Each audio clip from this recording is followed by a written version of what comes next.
We only have about 150 of those to go around.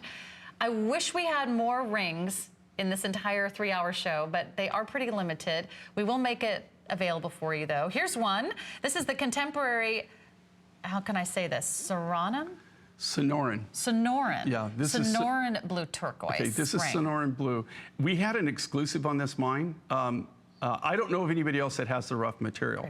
Up until about a year and a half ago, we had an exclusive on the mine. But we only take the really high-grade material from the mine, and they wanted us to take the mine run. And so we had to kind of relinquish our hold on it. I have to tell you that there's different varieties of turquoise that come out of this particular mine, this particular deposit.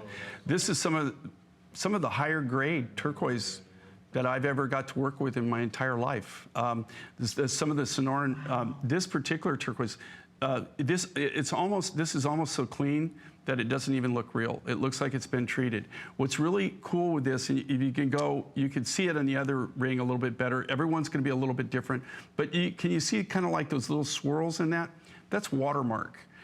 That's indicative of some of the finest turquoises in the world. And this is what all the designers, the big time designers in the Southwest that get literally, in some cases, tens of thousands of dollars for their designs on their inlay work or whatever they're doing, they always look for the watermark. That it's indicative of really super high-end turquoise. And this is a little bit of a different color too. It has a little bit more of that sort of aqua green color. Yeah, it's like, how would you describe that? It's like, this is more of a heavy blue, like the heavy blue. It's not like the light robin's egg or the sky blue. It's a really heavy blue. It's like, very intense blue. Like I said, this particular material, I don't know of anybody else that has the turquoise rough, but it's some of the highest grade turquoise that we have in our it's famous for stash. that uniform blue color. If you love that look, if you love that contemporary architectural design, tons of solid sterling silver sizes 5 through 12. It is going fast, and that is one of the only rings in